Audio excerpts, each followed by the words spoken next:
ক্যাম্পাসে safe feel করতেছি না, তাই আমরা আমাদের একত্রে হয়ে আমরা নিজেরা নিজেদের অর্থায়নে বাস জোগাড় করে আমরা আমাদের স্মারকলিপি নিয়ে প্রধান উপদেষ্টা বরাবর যাচ্ছি এবং আমাদের অফিস থেকে আমরা কন্টিনিউয়াস যোগাযোগ করতেছি এবং আমরা আশা করি যে আজকের মধ্যে আমরা ওখানে উপস্থিত হব এবং বাকিটা আপনারা জানতে পারবেন। আমরা সবাই একসাথে লাল কাপড় বেঁধে আমরা প্রতিবাদ করার স্বার্থে আমরা যাচ্ছি। হ্যাঁ, ক্যাম্পাসে ফিরে আসবো না এটা বলা হয়েছে অলরেডি, তাও বলতেছি যে আমরা যতদিন আমাদের না দাবি পূরণ হচ্ছে আমরা ক্যাম্পাসে ফিরে আসবো না।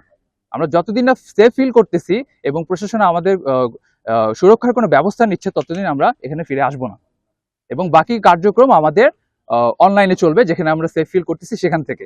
ছাত্রদলের স্থানীয় বিএনপি সন্ত্রাস নেতাকর্মীদের হামলার 5 দিন পরও অন্তর্বর্তীকালীন সরকারের প্রশাসন থেকে আমাদের কোনো প্রকার সাহায্য আসেনি, যোগাযোগ করেনি। আমাদের নিরস্ত্র শিক্ষার্থীদের উপর চাপা দিয়ে হামলা চালানো হয়েছে, যা জুলাই বিপ্লবের পর বাংলাদেশে কোনো শিক্ষা প্রতিষ্ঠানে কোনো ক্যাডার বাহিনী সাহস করেনি। এ হামলায় আমাদের হাত পা পিঠে চাপাতির কোপ পড়েছে, মাথায় সেলাই লেগেছে, একজনের হাত 3 টুকরা হয়ে গিয়েছে, একজন স্যারের মাথায় সেলাই লেগেছে। এই হামলার সাথে আমাদের অনেক রক্ত ঝরেছে। যে অন্তর্বর্তীকালীন সরকার আমাদের জুলাই বিপ্লবের ছাত্র জনতার রক্তের উপর দাঁড়িয়েছে, সেই অন্তর্বর্তীকালীন সরকার আমাদের 1.5 শতাধিক ভাইয়ের রক্ত ঝরার পরও আমাদের সাথে যোগাযোগ করে না। সেই অন্তর্বর্তীকালীন সরকারকে আমরা আমাদের রক্তের দায় নিতে হবে। কুয়েটের সকল শিক্ষার্থীদের থেকে স্মারকলিপি পাঠ করা 3 দিন পার হয়ে গেছে। আমরা আমাদের স্মারকলিপি মিডিয়াতে দিয়েছি, আনঅফিসিয়ালি পৌঁছানোর ট্রাই করেছি, তারপরও আমরা অন্তর্বর্তীকালীন সরকার থেকে কোনো সাড়া পাইনি। কুয়েট ক্যাম্পাসে আমাদের জন্য সেফ না। এই হামলার পর যেখানে 24 ঘন্টা সশস্ত্র বাহিনী দ্বারা আমাদের নিরাপত্তা দেওয়ার কথা, সেখানে গেটগুলোতে কুয়েটের গার্ড ছাড়া আর কেউ নেই।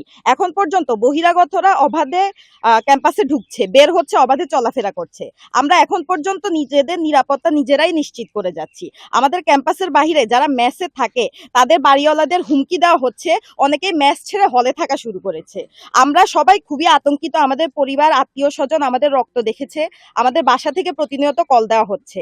আমরা ক্যাম্পাসের ভিতরে বাইরে কোথাও সেফ নেই, আমাদের কেউ সাহায্য করছে না, আমরা অভিভাবকহীন, আমাদের নিরাপত্তা দেওয়ার কেউ নেই। আমরা সবাই আতঙ্কিত। বাহিরে চিহ্নিত সন্ত্রাসীরা এখন পর্যন্ত সদম্ভে ঘুরে বেড়াচ্ছে, বিভিন্নভাবে আমাদের হুমকি দিয়ে যাচ্ছে।